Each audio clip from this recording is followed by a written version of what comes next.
In 1946, after World War II, the US Navy launched the largest expedition to Antarctica to date.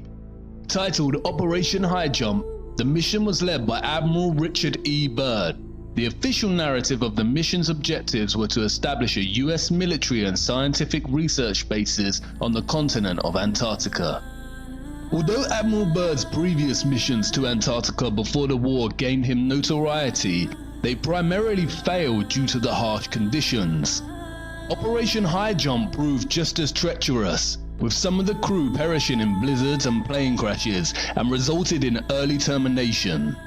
Operation High Jump included a staggering 13 ships, aircraft escort, aircraft carrier, a submarine, 2 destroyers, and a total of 4,700 men, with full battle gear in what was officially called an ordinary training exercise and attempt to establish research bases.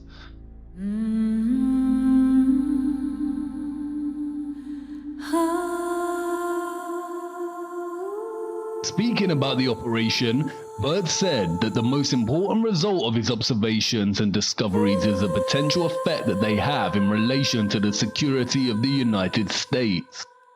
The fantastic speed with which the world is shrinking, recorded the Admiral, is one of the most important lessons learned during the recent Antarctic exploration.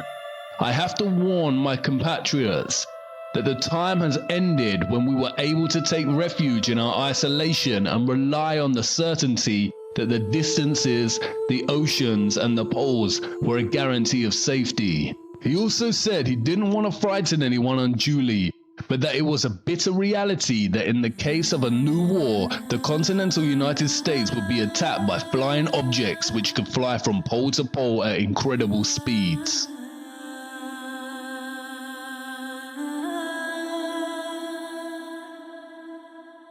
Many have since theorized that the specific security risk relates to the numerous alleged covert operations that took place during the Nazi era, the most memorable being that of New Swabia and the mysterious Base 211 located within Antarctica. These theories suggest that Byrd and his crew were actually searching for these secret Nazi bases that have been rumored to be impenetrable.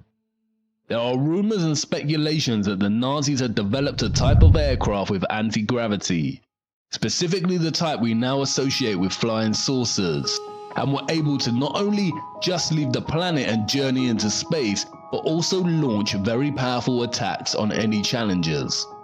Interestingly, in July 1947, just 5 months after Byrd's Operation High Jump was terminated in Antarctica, the infamous Roswell crash happened. The official narrative states that a balloon crashed into a ranch in Roswell, New Mexico. But since the incident, a growing body of theories have arisen that suggest that what actually crashed in Roswell was a UFO. Between 1978 and the early 1990s, documents were obtained via Freedom of Information Act requests, which fueled these theories, suggesting a UFO had crashed at Roswell and alien bodies and technology had been recovered by the US military. A plethora of books have been written on the subject. Interestingly, soon after the crash in 1947, the Central Intelligence Agency, the Department of Defense, and the National Security Agency were all established. Just as a space race between America and Russia began in 1956, Admiral Byrd returned to Antarctica under Operation Deep Freeze to once again attempt to establish US Antarctic bases. It marked the beginning of a permanent military presence in Antarctica. Speaking about Antarctica, Byrd said, Admiral Byrd, you've been to both the North Pole and the South Pole. Is there any unexplored land left on this Earth that might appeal to adventurous young Americans? Yes, there is. And not up around the North Pole, because it's getting crowded up there now, because they find out it's really usable, not only to live in, but militarily. But strangely enough, there's left in the world today an area as big as the United States that's never been seen by a human being. And that's beyond the pole on the other side of the South Pole from Middle America. And I think it's quite astonishing that there should be an area as big as that unexplored. That's a tremendous So challenge. there's a lot of adventure left down at the bottom of the world. Admiral Byrd died in his sleep of a heart ailment a year later in 1957. He was an active Freemason. A year later, in 1958, NASA was established. And then soon after, in 1959, the Antarctica Treaty was signed by the UN, prohibiting access and ownership.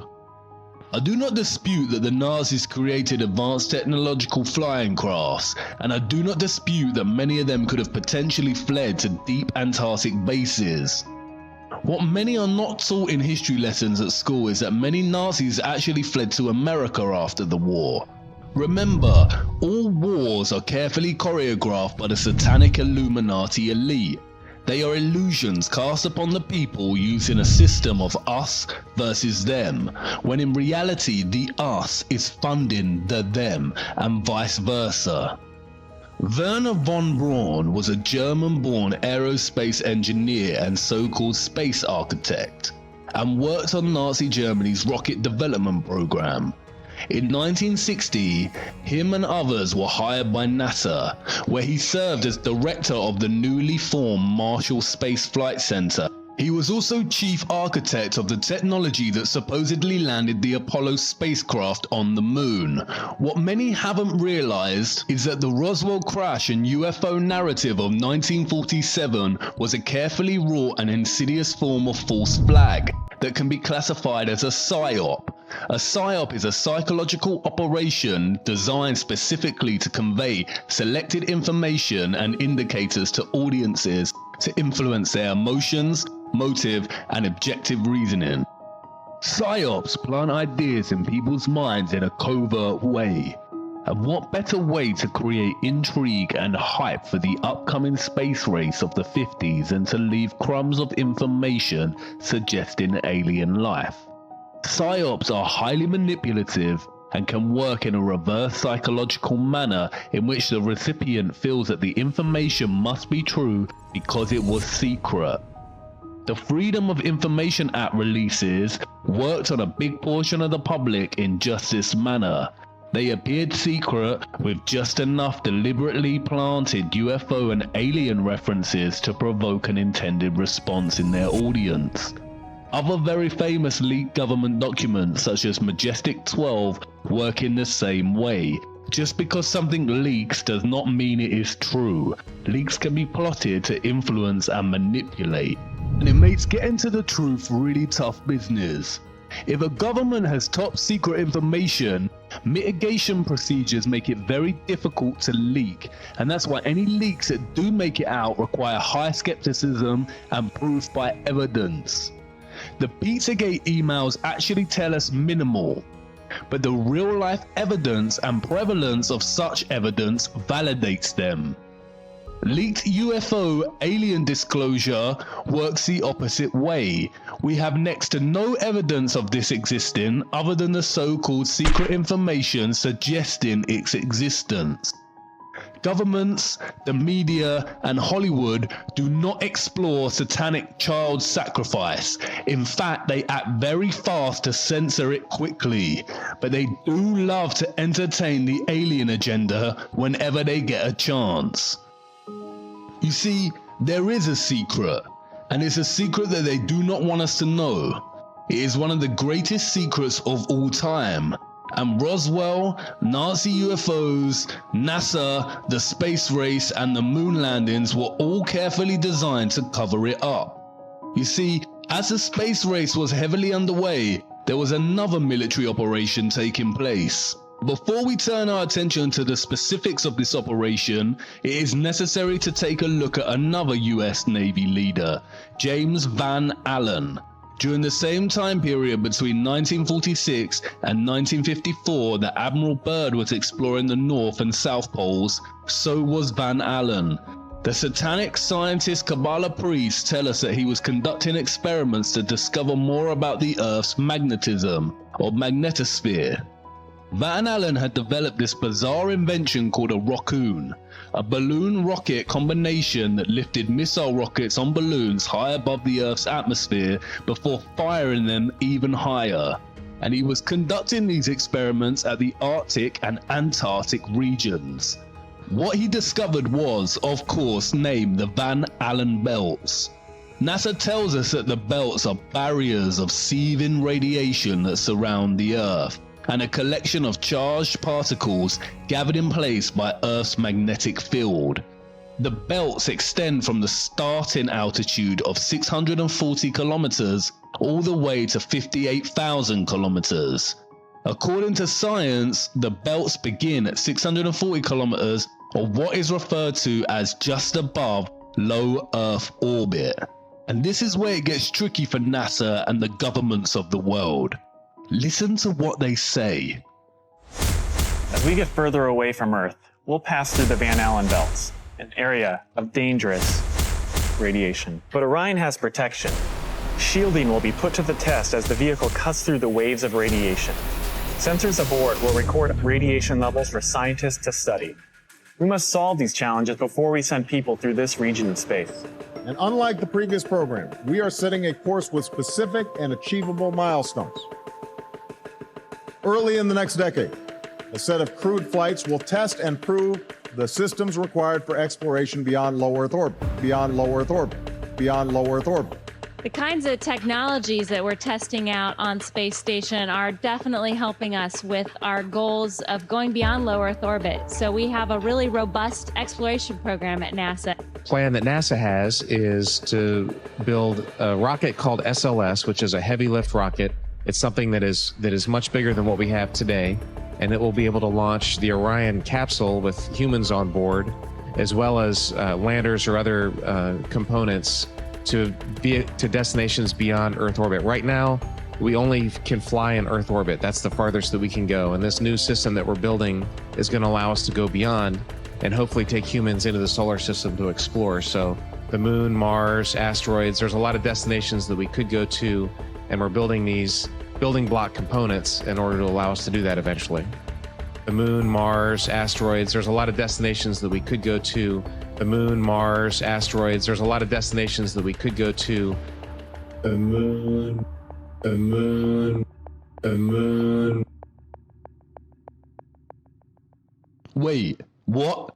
Come again? I thought we went to the moon. It seems like someone is lying. And now that you know about these radiation belts, do you really believe we went to this imaginary ball of rock in this tin can? We never went to the moon, and no one can go to the moon as it is not a sphere. Van Allen was approached by the military in the early 60s. In 1962, he suggested clearing the belts away by setting off nuclear bombs near the outer belt. The US military contacted Van Allen and began conducting a series of nuclear tests in the early 1960s called Operation Dominic. As the official narrative tells us, the operation included within it the Operation Fishbowl events, which were designed to understand how nuclear weapons would interact with the Earth's so-called magnetic field. The highest of the Fishbowl events was called Starfish Prime, a 1.4 megaton nuclear bomb detonated at 400 kilometers on July 9th, 1962. Why were they firing rockets and nuclear bombs way up into the Earth's atmosphere to discover more about its radiation?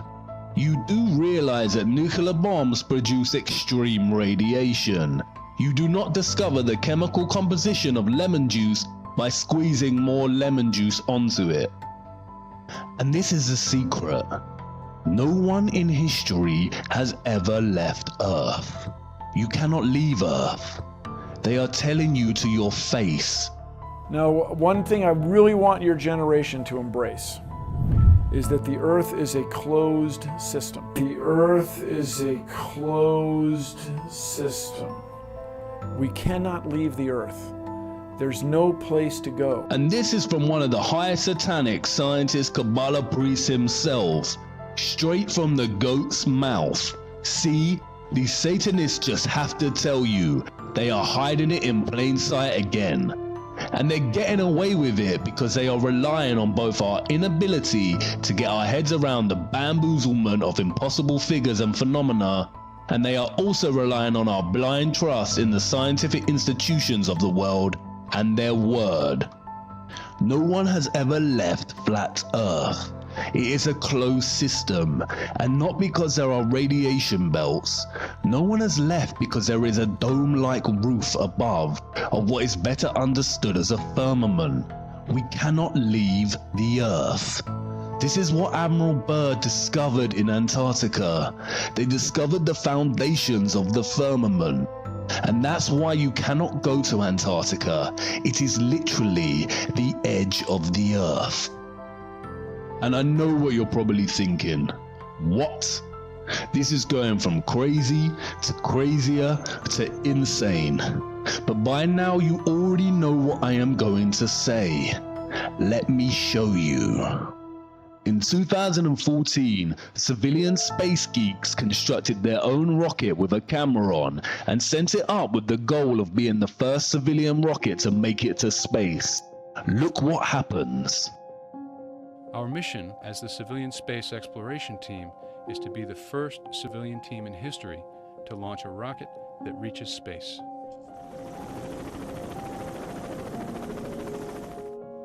All systems are go for launch.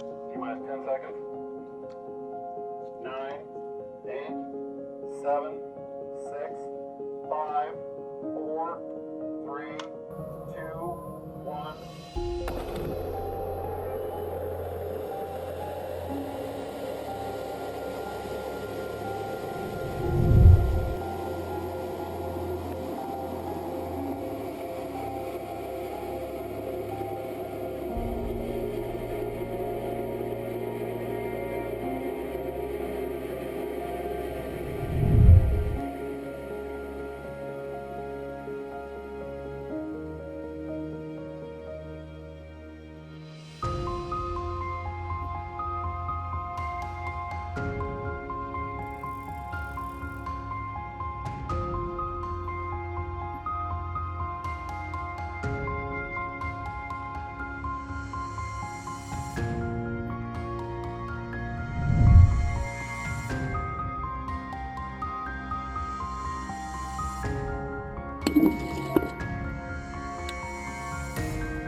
What did that rocket hit? If there was a high amount of intense radiation up there, it would have scorched that mini rocket to pieces. There is no radiation above us covering a globular spinning planet ball. It is a flat, stationary plane with a firmament above. And I know that you want to scream and say that does not prove anything. The rocket's engine could have failed. But take it easy. We are just getting started. You see, what they never told you in school is that every single civilization in our Earth's history knew that the Earth is flat and there existed a firmament above our heads. They were trying to tell us, and illustrations throughout the years have brought their conceptions of the world that we live in to life. Look.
one is the satanic lie. Take another look at NASA's insignia. Did you not notice? Look at the ring around the planet, Saturn, and look closer at what they call the red chevron. Don't you think it looks like a split tongue? The tongue of the serpent? It almost resembles the letter T, which would give the organization's name an interesting anagram. But just a coincidence, I'm sure. And why does every single rocket that NASA supposedly sends up to space take the exact same path? They aren't sending rockets into space. They reach a certain altitude and begin bending until traveling horizontally and landing in the ocean somewhere. They cannot go up and leave Earth's atmosphere and journey into space because there is no space. There is a firmament above. And they have been hiding it in plain sight the whole time. Look closer at the Masonic drawings. Can you see it? The four pillars, or the four corners of the earth, the sun and moon, the same size and both within an arched dome or firmament. And of course, satanic pedo Hollywood has already told us while laughing behind our backs, look.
And the more they brainwash us with movies about space, fake rocket launches, and bamboozlement science, we are forgetting more and more that our ancient historical texts reference the firmament.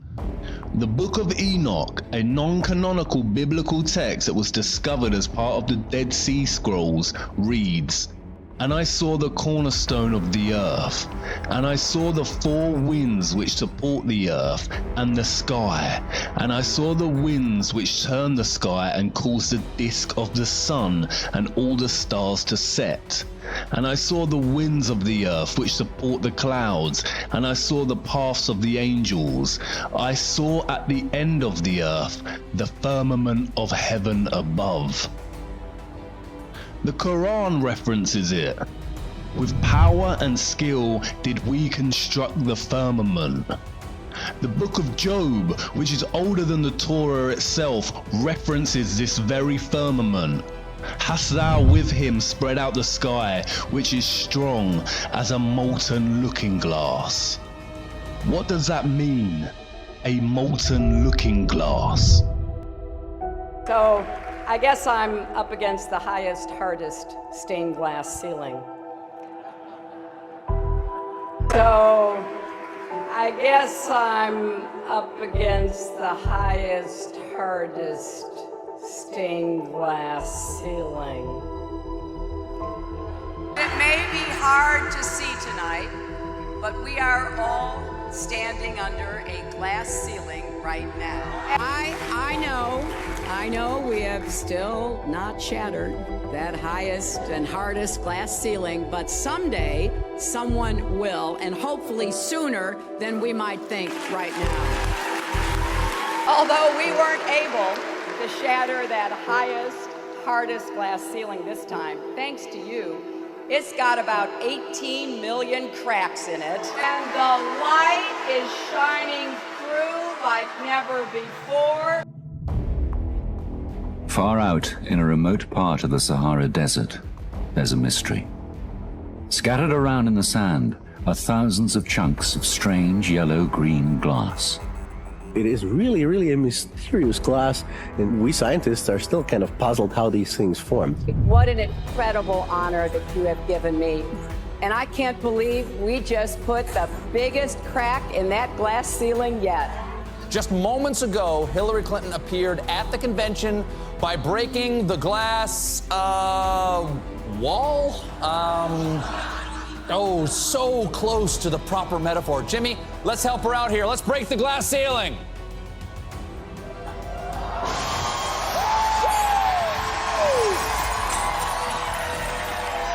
I was afraid.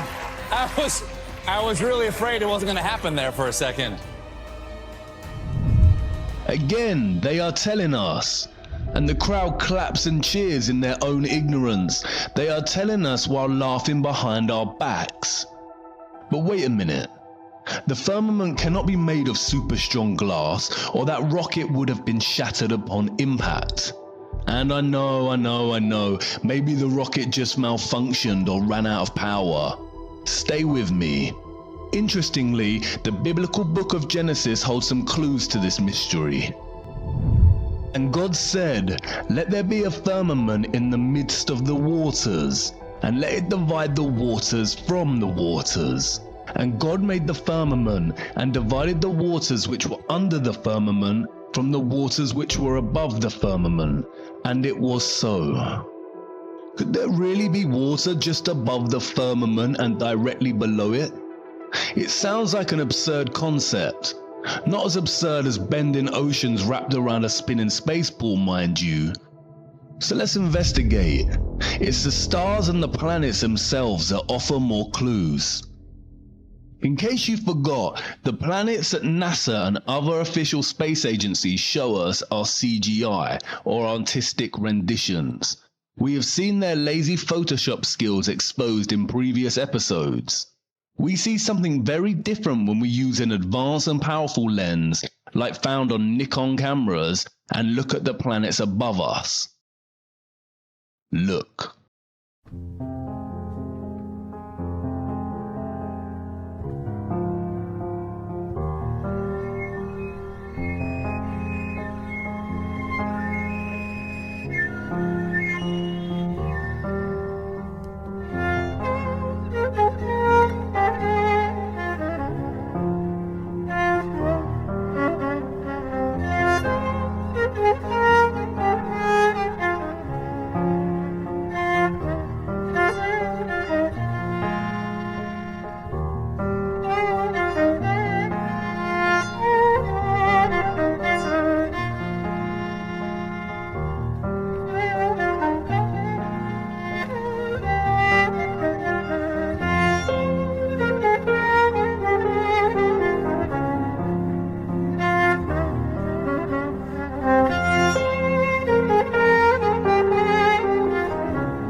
They are pulsing and shifting, almost dancing.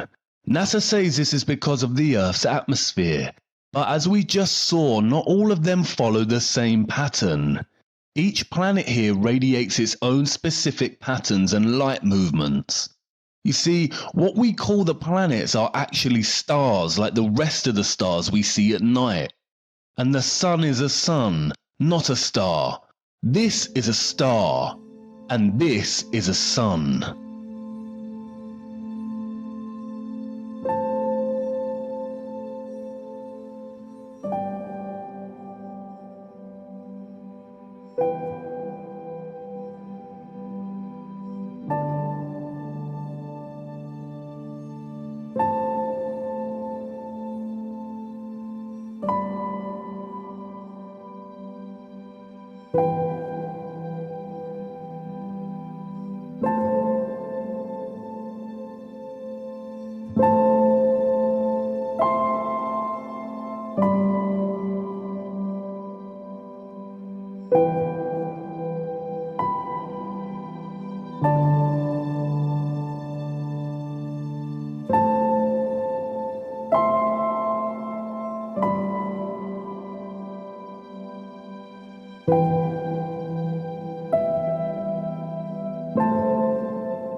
There is no space, no Kabbalah Ein Sof vacuum of nothingness. Space is an elaborate hoax. Real space is water.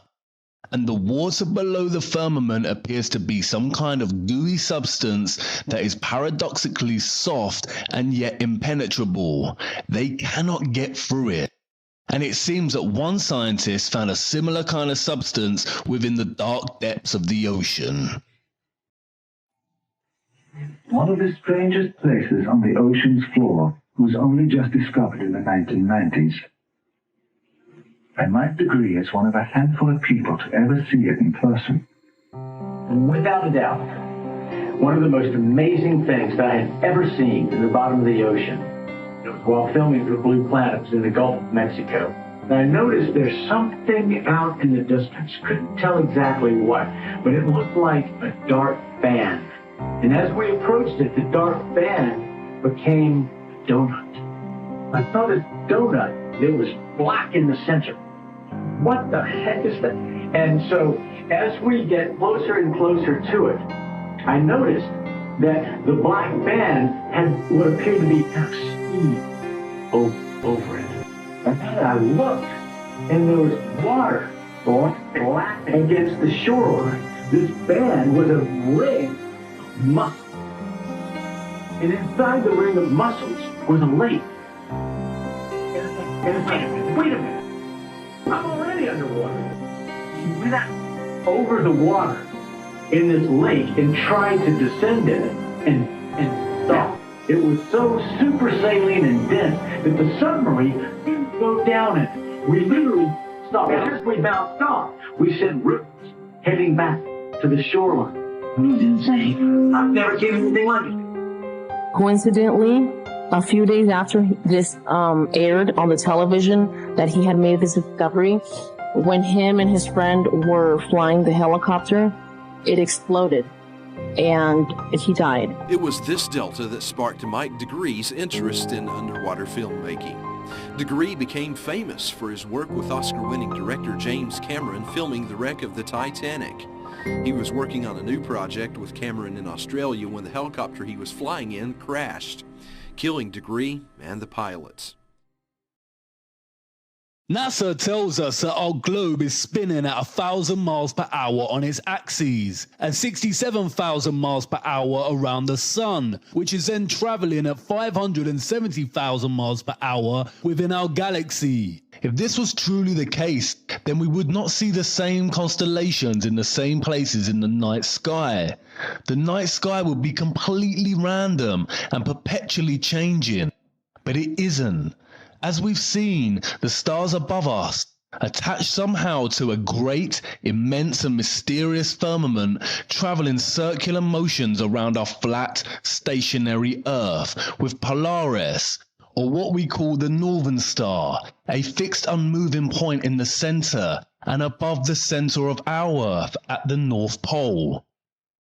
We've been told that comets are huge ice particles that, when passing within the distance of our sun, begin to melt, which causes them to release gas and create a trail and tail. They tell us that comets can travel 100,000 miles an hour. But they are lying again. Here is time-lapse footage of the recent comet Neowise.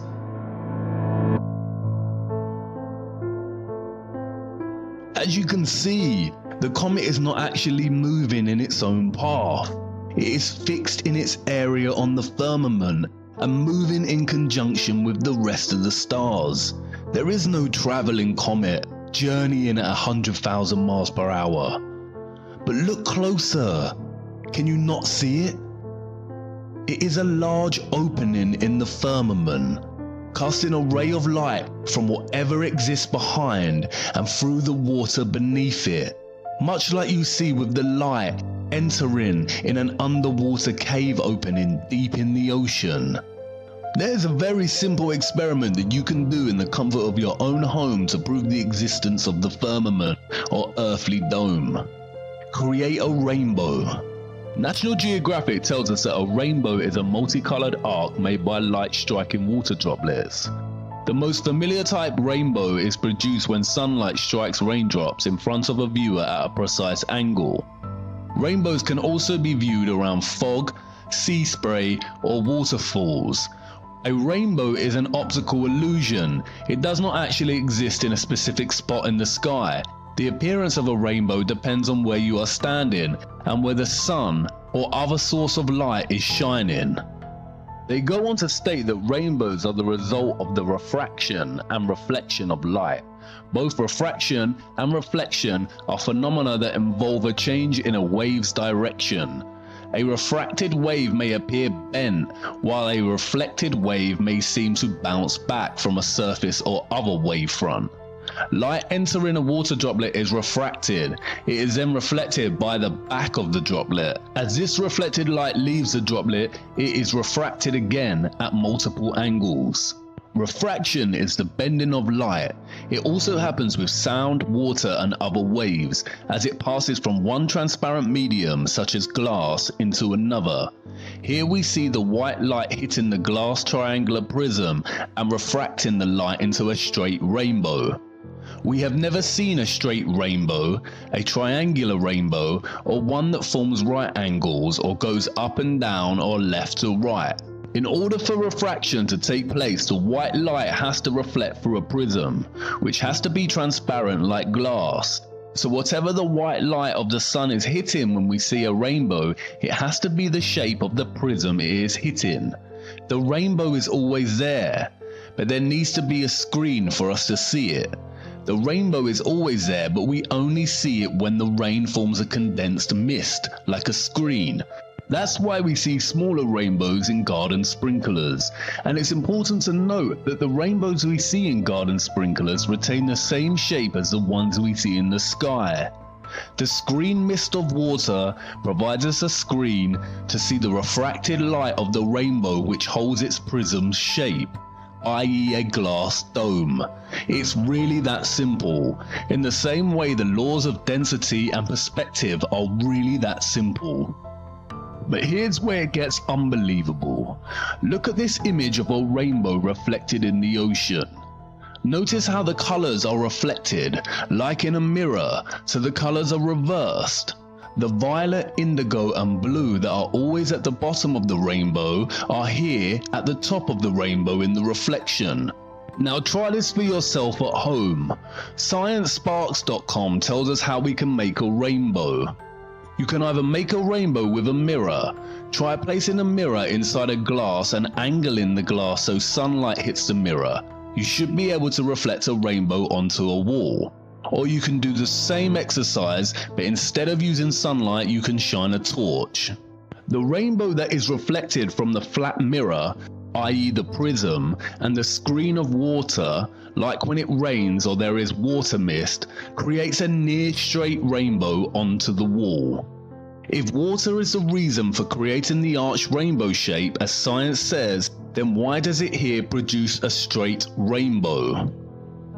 Now take a dome circular glass as your prism and fill it with water and let the white light of the sun shine through it. You get an arched rainbow because the prism has a dome-like shape. And it's just like the rainbow we see here on Earth. There is a double rainbow here, but unlike the double rainbow we see reflected in the ocean, the colors here are not reverse. Now look. Can you see it? The colors in the top rainbow are reverse. What you are seeing is a reflection of the rainbow in the glass firmament above, just like you would in a mirror and just like we see over the ocean or a lake. How dare they lie to us? And now really think about it. Why would a satanic Illuminati network of individuals who have all the money, power and control in the world and who molest, rape, torture, murder, drink the blood of children and worship Lucifer want to hide that our earth is flat and that there is a firmament above and the sun and the moon are local and within our dome? Why hide the true nature of our earth from us? Well, if they worship something immaterial they call Lucifer and convince everyone that is not in their little cult that they are the product of a nothingness that randomly produced a small speck which then randomly expanded and created matter and life, then you remove all possibility in the person's mind that their life is anything more than a random coincidence. However, if the Earth is a closed system with a firmament above, then it really requires serious speculation and consideration as to how our ancient ancestors and various ancient and biblical texts knew this. The Illuminati cabal do not want us to seriously consider the notion of creation, purpose for human existence, the existence of good and evil as real energetic entities, rather than archaic words to describe something that their fraudulent sciences call the spectrum of mental health. The satanic Illuminati power complex cast humanity into the dark and kept the knowledge for themselves. Again, they worship something immaterial, which they call Lucifer, and sacrifice children to whatever this thing is, and all the while control every aspect of knowledge we receive. We go about our days with heads down, glued to our smartphones, downloading their programs and information that keep us brainwashed, when our eyes should be looking up to our firmament and the stars attached within it. But wait, there's more to the story. As we saw, they called the nuclear missile events of the 1960s Operation Fishbowl, and this operation was part of a larger one, Operation Dominic. The name Dominic comes from the Latin Dominicus, which means of the Lord. So together we get Fishbowl of the Lord. Again, it's there hiding in plain sight. The actions committed against children are the greatest of all sins and crimes, but this comes very close. There is nothing more satanic and evil than hiding the true nature of what humanity really is and what exists beyond. Could there be a God? I don't know. The biblical texts, which hold many truths and clues, have been tampered with by the satanic body of elites. The Bible used to contain over 80 books, but some were removed and hidden. It now contains 66 books. 66. That number again. Something I did not want to show you until this point in the series are the true mathematical calculations of the Masonic science of the heliocentric Earth. We are told it spins on an axis of 23.4 degrees. If a straight angle is 90 degrees, and we subtract the 23.4 degrees of the Earth's tilt, what number are we left with? 66.6. I have told you that the Earth orbits the Sun at 67,000 miles per hour, but you see I rounded up. Wikipedia gives us a true Masonic figure, 66,600 miles per hour. I have also shown how according to the heliocentric model the Earth should curve at 8 inches per mile squared. What is 8 inches in feet? At this point you already know. It's 0.666. And look at what latitude they tell us that the Arctic and Antarctic poles are located at. 66.6 latitude. Can you see what is happening? How many coincidences before mathematically impossible? They are lying to us. There are no coincidences. Coincidence and randomness is Kabbalah science. Buried deep within hundreds of pages of declassified CIA documents that present abstracts or cover notes of Soviet scientific studies, there are a couple of cards from the 1940s and 60s that are very telling. Here is an abstract outlining a study they were conducting on photographing the firmament. The full studies are not accessible to the public, but we can see here that they have produced a camera that can take a photograph of the firmament in its entirety all the way down to the horizon. Another abstract details echoes and glows in the firmament, and another measuring the color temperature of the firmament. In another abstract, there is a contents page for naval personnel. Look at the contents. The shape of the firmament, rings around the sun and distortion of the sun's and moon's disks at the horizon. Disks, not spheres, just like reference in the Book of Enoch. Again, it is just an abstract of the manual and we cannot see the full contents. In another abstract, we see reference to what they call the Eros firmament. It states that at the Eros firmament, the passage of the sun is 5 times quicker. The passage of the sun. They do not reference the Earth's spin in orbit, but that the sun is the one moving and making a passage over the Earth right below the firmament. Notice the dates, which align with all the operations at the poles and firing missiles up into our sky. The reference to a firmament is scarce and almost unnoticeable in the hundreds of pages that were declassified, but it is there. And there is a huge difference between these declassified documents and the government leaks I spoke about earlier, like that of Majestic 12. Barely anyone has ever noticed these snippets of study abstracts. I would say that it was by negligence that these references were even declassified within hundreds of other pages of unrelated material in the first place. But I don't think it's that. It's complacency. No one is ever likely to come across these buried documents, and if they did, I doubt they would think twice after skimming over a study title referencing the firmament. The space heliocentric hoax has been so ingrained in our minds from our early years and reinforced on a daily basis in ways we don't even think twice about, it would never occur to us the significance of such references in documents of the 1940s and 60s. But it is there, hidden in plain sight. Even the Simpsons have told us. There's kicks and deals. It's a long fly ball going back. And the ball shatters the sky, bringing the ocean itself down into the stadium. Oh, and you remember Nazi aerospace engineer Werner von Braun, who was a leading director at NASA upon its founding and a leading figure in the Apollo moon missions? Well, he died in 1977. Look at his grave. It references Psalms 19:1. What is that verse? The heavens declare the glory of God, and the firmament showeth his handiwork. You see, it's always been there waiting for us to notice. We just fell asleep as children to bedtime stories of space explorers and never woke up. Space is a highly manipulative and controlled psyop, an elaborate hoax to control us and destabilize us from our true human nature. It is the greatest lie of all time. And I know what you're thinking. If space is fake, does this eradicate the possibility of alien life? I can almost feel the disappointment in you, just like all those years ago when you discovered Santa was not real. But no, it doesn't mean there isn't other life. And I implore you to consider the potential vastness of a new kind of space and land beyond the poles that Admiral Byrd was referring to. Again, it's been right in your face the whole time.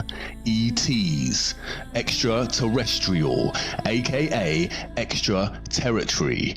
Don't worry, I am not going to ruin the excitement your imagination feels when it thinks of extraterrestrials. In fact, I'm going to enhance it.